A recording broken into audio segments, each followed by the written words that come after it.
What's up, everybody, and welcome back to Tabletop Life. We've got some Tau Empire today. So if you don't know, I play Eldar all the time, but Tau is also one of my children.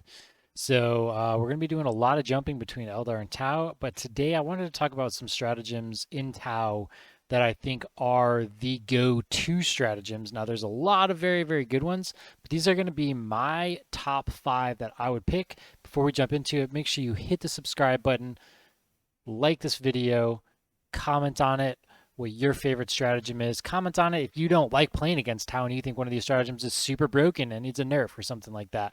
Let us know. All right, so the first one, Combat Debarkation. So it's 1 CP. Basically, what you're going to do is at the start of your movement phase, if you selected Mon-Ka and it's the first, second, or third round, if you selected Kayan and it's the third, fourth, or fifth round, you can pick 3 devilfish. 3 devilfish, and if it's not one of those, then you can pick 1 devilfish. So, okay, I'm Mon-Ka, first, second, third, I'm going to pick 3 devilfish. If it's the fourth or fifth round, I can only pick 1 devilfish. So, yeah, you're usually going to use this early game. I don't know really why you're going to ever build for Kayan. So, yeah, you're picking Mon-Ka. You're going to pick up to 3 devilfish in turns 1, 2, or 3, and until the end of the phase, you can disembark. So you can move your 12 inches. So you're going to get a 9-inch pregame move. You're going to move 12 inches. That's 17 inches. I can't do math. Apparently, that's not 17 inches. That is 21 inches. 21 inches of movement before you disembark. Then you're going to have 3 inches of disembark and a 6-inch movement. So, yeah, that's 30 inches.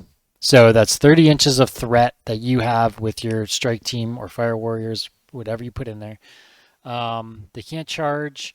They're not going to be able to advance and shoot. So sure, you could come out and you can advance them. But in the GW most recent FAQ, it says if you disembark and you advance, you don't act as normal. So if you want to shoot, you're going to have that little bit less of a movement. But if you want to get on an objective or something, then you can just do that. This is super strong. My thoughts though are this whole Devilfish, Breacher, and Strike Team thing, it's going to go away very, very fast. The way Tau are right now, when you're playing the mission and you're playing with this or like Vespid and stuff, like I understand a lot of people are going to want to do that, and against top players it's going to matter, but the firepower that Tau has, in most cases, you can just outgun people right now. So I think that putting, 190 points essentially into a unit that has no invulnerable save is super squishy and it's just going to die. And a lot of the times what you're doing is you're giving people stuff to slingshot off of. Like if you go against Dark Eldar or Space Wolves or something, like they're going to just tag these things and they're just going to go up and up and up. And then like now they're in your back line. Now your protected characters and your bodyguards are all in trouble way faster than they should be. So I think that, this could be good for going and getting early stranglehold, going in and trying to move block. But then when you go against anybody that has fly, they don't care. So I think that it's fine. It is what it is. Everybody wants to play 1 or 2 or 3 of them. I refuse to put these in my lists. I will not be playing Devilfish. I will not be using this stratagem. I think it is one of the better stratagems in here if you're playing this way. But I think you should keep an eye out that this is going to end up getting countered and it's going to end up losing you more games than winning you more games. It is a bait and switch stratagem in my opinion. So the counterfire defense system, it's 1 or 2 CPs. It depends on how many wounds you have. So pretty much if you are a Riptide or a Storm Surge, it is 2 CP. Otherwise, it's going to be 1. So anytime in the shooting phase, this is a shooting phase. It does not work in the fight phase. An attack can be allocated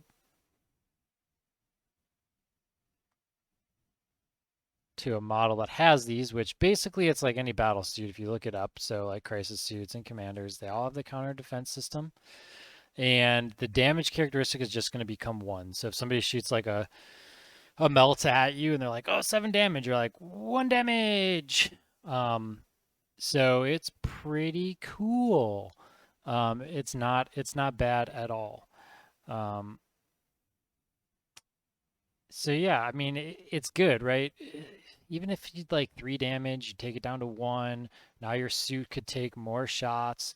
There's a lot of very good use cases against this.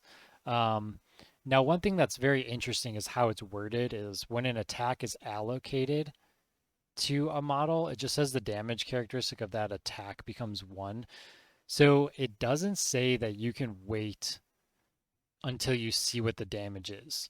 You might literally have to be like, oh, you're shooting like a Melta. The attack is being allocated to me. I don't even know if he's going to hit, wound, or do damage.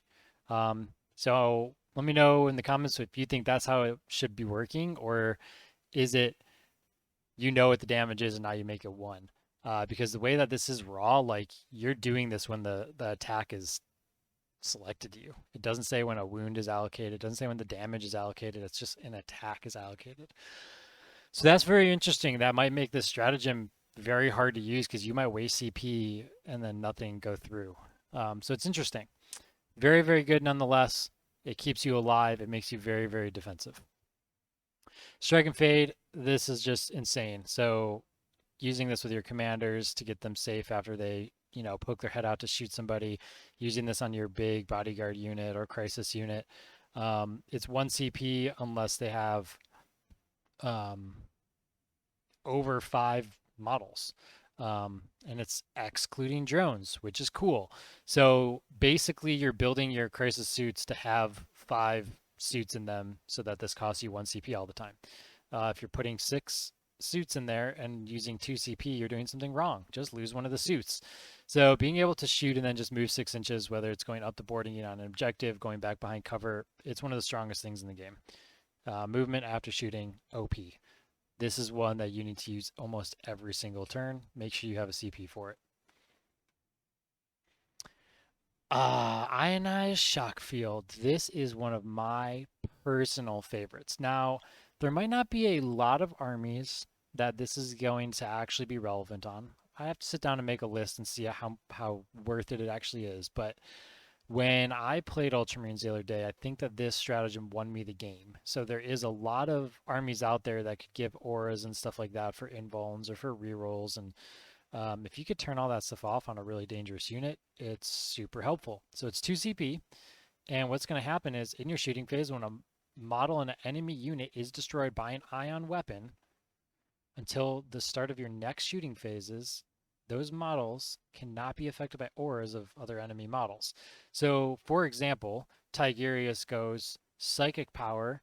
Everybody in this range is going to have a 5-up invuln. And then Gilliman's like, I'm going to give everybody rerolls. And then Apothecary's like, I'm going to give everybody Feel No Pains.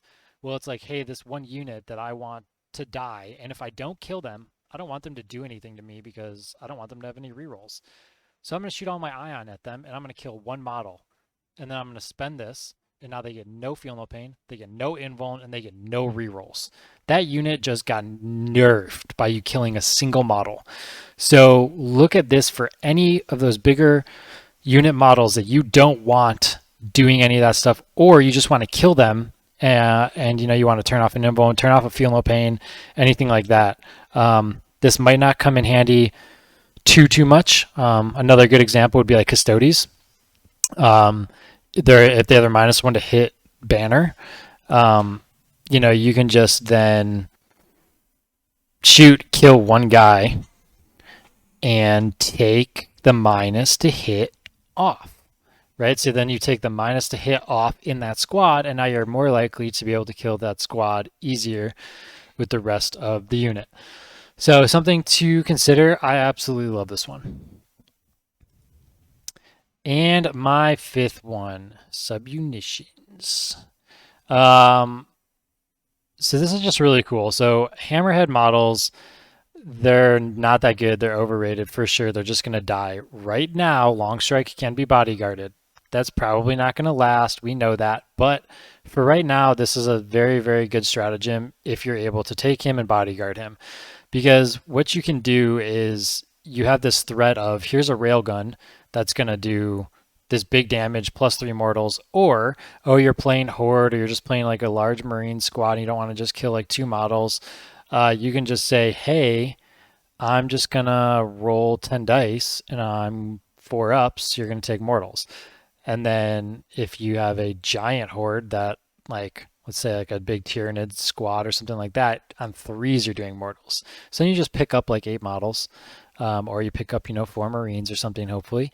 So I think that there's a lot of play in this to just dish out these extra mortals, and it's a very good extra thing instead of just having the railgun shot, because you might not always go against an army that you need the railgun shot. So having the versatility, whether you want the railgun shots or you want to dish out some mortals, is very, very good. Now, I don't see hammerheads being played. I see Longstrike being played until he's no longer able to be bodyguarded. So that is that. So those are my top 5 stratagems, kind of how I look at them in the units and they play. Let me know in the comments what you think, and hit that subscribe button, turn on notification bells, and we will see you on the next one.